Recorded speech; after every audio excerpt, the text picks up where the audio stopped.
ఒక్కరు విత్తనాలతో, దేశీయ విత్తనాలతో ర్యాకీలు చేయాలని కోరుతున్నాము. ఎందుచేతంటే ఈ ర్యాకీలు మొలకెత్తుతాయి, అలాగే పర్యావరణానికి మేలు చేస్తాయి. ఇందులో కూరగాయల విత్తనాలు వాడుతున్నాం కాబట్టి ఈ కూరగాయల విత్తనాలు అన్ని కూడా మొలకెత్తి మనకి కూరగాయలను ఇస్తాయి, ఆకుకూరలను ఇస్తాయి. కాబట్టి ప్రతి ఒక్కరూ దేశీయ కూరగాయ విత్తనాలు, ఆకుకూర విత్తనాలతో, పండ్ల జాతి మొక్కల విత్తనాలతో సీడ్ ర్యాకీలు తయారు చేయాలని కోరుతున్నాము. అలాగే ఏదైతే సింగిల్ యూజ్ ప్లాస్టిక్ తో ర్యాకీలు చేస్తున్నారో ఆ ర్యాకీలు ప్రమాదకరం. సింగిల్ యూజ్ ర్యాకీలు ఒక్కసారి వాడి పడేయడం వల్ల పర్యావరణానికి హాని కలిగిస్తాయి. కాబట్టి ప్రతి ఒక్కరూ దేశీయ కూరగాయ విత్తనాలు, ఆకుకూర విత్తనాలు, పండ్ల జాతి విత్తనాలతో ర్యాకీలు తయారు చేయాలని కోరుతున్నాం.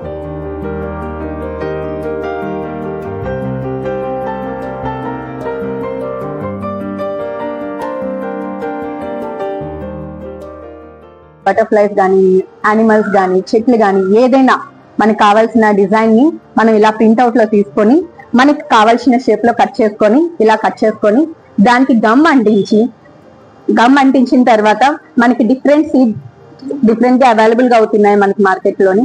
ఆ మార్కెట్ లో నుంచి దొరికినవైనా, ఇంట్లో నుంచి దొరికినవైనా సీడ్స్ అయినా కలెక్ట్ చేసుకొని ఇలా ధనియాలు, తోటకూర గింజలు, కందిపప్పు, నెక్స్ట్ పెసలు, గోరుచిక్కడి గింజలు, రాడిష్ గింజలు అండ్ దోసకాయ గింజలు, ఇలా మనకి అవైలబుల్ గా ఉన్న వాటిలో ఇంట్లో ఏమైనా దొరికినా, బయట దొరికినా ఇలా different types of seeds collect చేసుకొని దానికి కావాల్సినవి మనకి దీనికి గమ్ అంటించుకొని ఆ గమ్ కి మనము ఈ సీడ్స్ ని అంటించుకొని సీడ్స్ ని ఇలా మనం పేస్ట్ చేసుకోవాలి. ఏ షేప్ లో కావాలంటే ఆ షేప్ లో ఇలా బార్డర్ కి మనం బ్లాక్ ఇచ్చుకొని లోపల ఎర్ర కందిపప్పు యూజ్ చేసుకున్నా దేన్నైనా ఇలా మనం రాఖీగా తయారు చేయాలి. ఇలా మనకి కావాల్సిన డిజైన్ లో బటర్ఫ్లై గానీ, చెట్టు గానీ ఇలా మనకి కావాల్సిన సీడ్స్ ఉపయోగిస్తూ ఇలా రెడీ చేసుకోవచ్చు.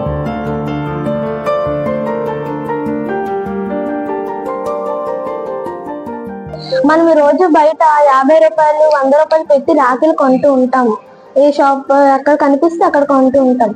అదేదో మనం ఇంటిలోనే ఇలాగా విత్తనాలతో చేసామంటే ఇది మన బ్రదర్స్ కి, అన్నయ్యకి, తమ్ముడికి కడుతూ ఉంటాం. దీన్ని తీసుకుని కట్టిన తర్వాత ప్లాస్టిక్ ని కట్టినా, ఏది కట్టినా కూడా అది తర్వాత రోజు పడేస్తారు. అదేదో ఇది కట్టి ఇలాగా సీడ్స్ ఉన్న రాఖీస్ ని కట్టారంటే తర్వాత రోజు వాళ్ళందరూ ఒక పాట్ లోని, మట్టిలోని కానీ అందులోనే వేస్తే వీటి నుంచి సీడ్స్ వస్తాయి. తోటకూర సీడ్స్, ఎర్ర కందిపప్పు సీడ్స్. Thank you.